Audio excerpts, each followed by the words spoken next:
Sultan, just in case po na persahang paalisin si Raja Muda sa Sabah, dahil may ultimatum na po. Sorry, sige pa ultimatum na yan. Came from Malaysia. Puno na ako ng ultimatum. I took my brother. Oh, paano? Umpisahan na namin ka? No. Sultan, ano ang mensahe nyo sa Malaysian government? If they have to come over, or maybe we can sit down together with the Malaysian government, probably in a neutral place in Asia.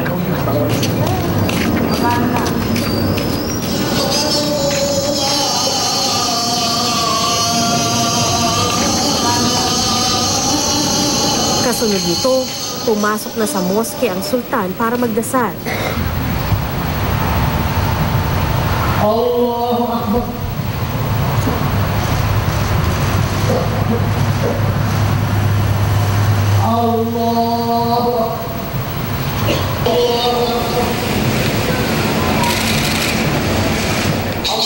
Kung tutuusin, hindi lang ang mga nangyayari noon sa Sabah ang kailangan niyang ipagdasal.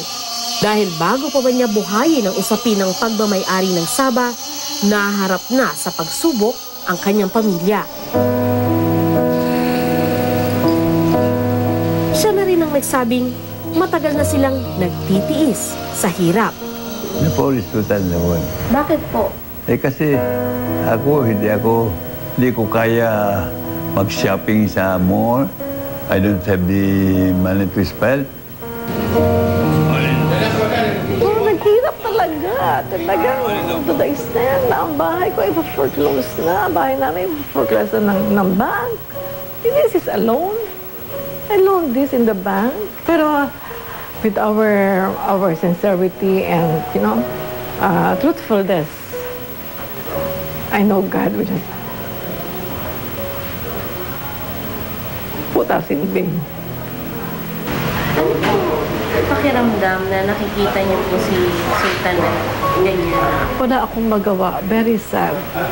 At this point in time, dapat nag-aamas na siya ng kaligayahan.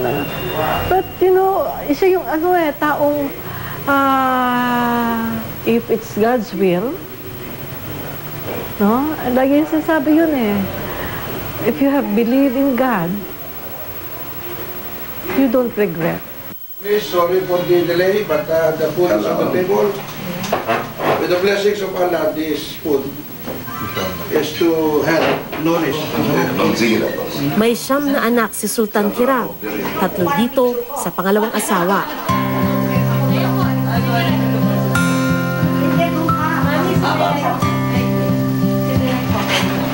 At gaya ng mga ordinaryong pamilya, kailangan nilang magtrabaho para maitaguyod ang pamilya. Katuwang sa responsibilidad na ito ang 2 prinsesa ng pamilya, sina Dayang-Dayang Jaisel at Jahara. Ako, nung bata ako, sinasabi nila prinsesa daw ako. But in my mind, paano kaya ako naging prinsesa? Samantalang I just live in this house. It's not even a mansion. What more, di ba? More so that it couldn't be a palace. My mom's working. My dad's working. So parang in my mind, bakit ako sinasabing princess? Samantalang they're all working. Si Dayang-Dayang Jahara naman, isang call center agent. Parang bang buhay ng isang prinsesa na miyembro ng Kiram family? There's really nothing special about it. It's just siguro the name, saka yung dignity nung name namin. Pero if you ask us, normal lang kami. We're just ordinary people. Ang tingin nila sa amin, may-ari kami ng bangko. Milyon-milyon yung pera, lalo na din sa mga ibang nakakaalam na, I'm the daughter of the Sultan. Pero hindi actually, nagko-commute lang ako papunta ng office. Minsan nasa-short din yung mom ko. Especially right now, my dad is undergoing dialysis. Bilang isang prinsesa, minsan na rin daw niyang pinangarap na maranasan ang marangyang buhay na kakambal ng titulo. Yung time daw nila, siya kasi yung crown prince ata nun. So, hindi talaga sila pinapaapak sa lupa. Tapos, pupunta sila ng ibang bansa, mamimigay ng gold something yung lola niya. So, I was amazed. So, napapaisip ako ng bata ko, bakit kaya Ngayon, hindi na ganun. Alam mo na yung sagot sa tanong mo. I think na nahaluan na siya ng politics eh. Hindi man palasyo, sa bahay na ito, malinaw kung sino ang hari. This is not about money. This is about principle. Ang assessment ko nga, yung pagiging sultan, binibigay yan sa may pusong sultan. Sa may mabuting puso. Kasi kung hindi ganyan, matagal na yan nabenta. Proud ka sa father? Yes, so much. Bakit ka proud sa kanya? Because he's priceless.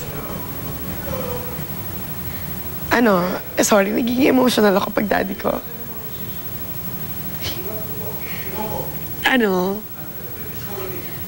Grabe yung paghanga ko sa daddy ko. Nakita ko yung mga pinagtiisan niya na with all the offers that has been offered to him, he didn't take that. Kasi may lolo said that Saba is never for sale. Sa panibagong laban ng kanilang buhay, muling masusubok ang tapang ng pamilya Kiram.